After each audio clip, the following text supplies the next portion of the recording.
दोस्तों, मेरे YouTube channel पर मैं आपका स्वागत करता हूं। राष्ट्रपिता महात्मा गांधी जी की अमर कहानी भाग 148 खंड 4। पंजाब में बापू लिखते हैं कि पंजाब में जो भी दंगे मारकाट हुई उसके लिए सर माइकल ऑडवायर ने मुझे दोषी ठहराया और वहीं के कुछ नौजवान भी पंजाब के लश्करी कायदे के अमल के लिए मुझे ही दोषी ठहराने में आगे पीछे नहीं सोचते थे।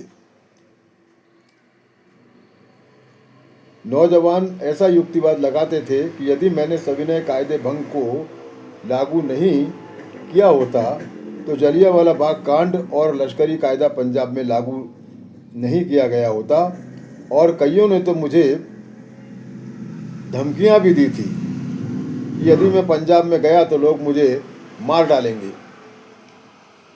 लेकिन मेरे विचार से मैंने कुछ भी गलत नहीं किया था और किसी भी समझदार व्यक्ति को उसमें गलत फहमी होने का कोई कारण नहीं था। मैं पंजाब जाने के लिए उत्सुक था, अधीर हो गया था। मैंने पंजाब कभी देखा नहीं था और उतना देखने की तीव्र इच्छा मेरी थी। और मुझे निमंत्रण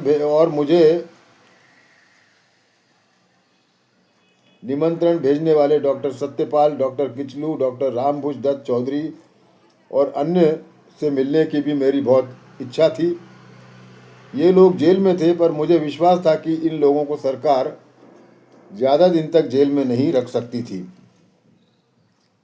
जब जब भी मैं बम्बई जाता था तब तब पंजाब के लोग मुझसे मिलने आते थे और मैं उन्हें प्रोत्साहन देता था और वे समाधान मानते थे। उस समय मेरे अंदर बहुत आत्मविश्वास था, पर मेरा जाना दिन ब दिन प्रलंबित होता जा रहा था, क्योंकि वायसराय कहते थे कि अभी ठहरिए, अभी समय है। इस बीच हंटर कमेटी आई। इसका काम लश्करी कायदा लागू होने के बाद अमलदारों के द्वारा किए गए कृत्यों की जांच पड़ताल करना था। दीनबंधु एंड्रयूज वहां जाकर रहे थे। उनके पत्रों में हृदय विदारक वर्णन आते थे। उनके पत्रों से ऐसा संदेश मिलता था कि लश्करी कायदा लागू होने के बाद अमलदारों के अन्याय प्रकाशित किए गए समाचार पत्रों में प्रकाशित किए गए समाचारों से कहीं अधिक थे और मुझे वहां जाना चाहिए, ऐसा उनका हमेशा आग्रह रहता था।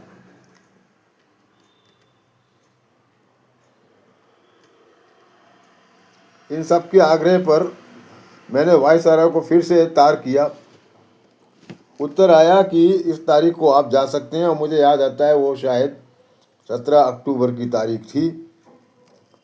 मैं लाहौर पहुंचा। उस समय वहाँ का जो दृश्य मैंने देखा वो कभी न भूलने वाला था।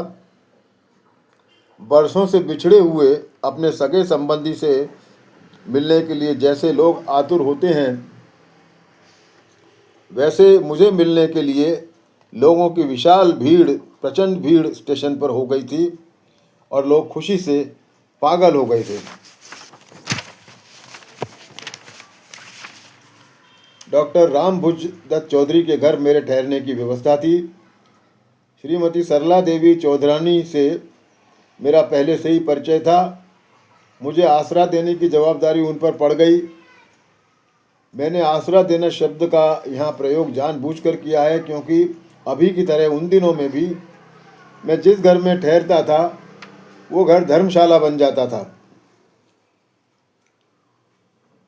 पंजाब में मुझे ऐसा दिखा कि बहुत से नेता जेल में थे, इसलिए वहाँ मुख्य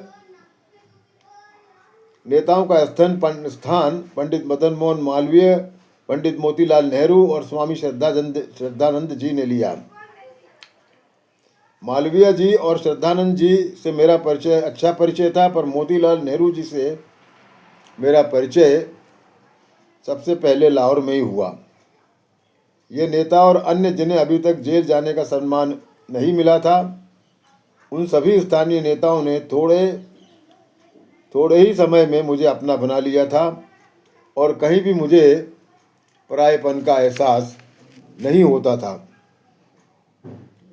हंटर कमेटी के सामने गवाही न देने का निश्चय हम सभी ने किया था और उसके सभी कारण उस समय प्रकाशित किए गए थे, इसलिए मैं उनका यहाँ पुनरुच्चार नहीं करूँगा। और वो सभी कारण पूर्ण रूप से उचित थे और कमेटी के बहिष्कार का निर्णय भी उचित था, ऐसा मैं आज भी मानता हूँ। पर सरकारी कमेटी पर बहिष्कार के कारण लोक पक्ष की तरफ से, अर्थात राष्ट्रीय सभा जो कांग्रेस कहलाती थी, की तरफ से एक कमेटी का गठन करना जरूरी था, ऐसा सबका विचार बना।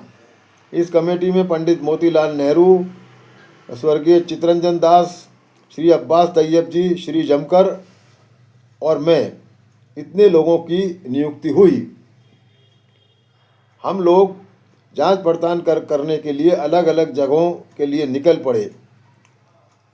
इस कमेटी की व्यवस्था स्वाभाविक रूप से मेरे माथे पर पड़ी और अधिकाधिक गांवों की जांच पड़ताल का काम भी मेरे हिस्से में आने के कारण मुझे पंजाब और उसके गांवों को देखने का अच्छा अवसर मिला। इस जांच पड़ताल के दौरान पंजाब के स्त्री वर्ग से मेरी इतनी पहचान हुई जैसे कि उनसे युगों युगों का परिचय हो। जहाँ भी जाता था वहाँ स्त्रियों की टोलियाँ जमा हो जाती थी और काते हुए सूत के ढेर मेरे पास जमा हो जाते थे। पंजाब खादी का महान क्षेत्र बन सकता था, ऐसा इस दरमियान मुझे लगा। लोगों पर हुए अन्याय और जुल्मों की जांच पड़ताल करते हुए जैसे जैसे मैं अंदर गया, वैसे वैसे अमलदारों के जुल्म की एक बात सुनकर मुझे आश्चर्य के साथ बहुत दुख हुआ। पंजाब से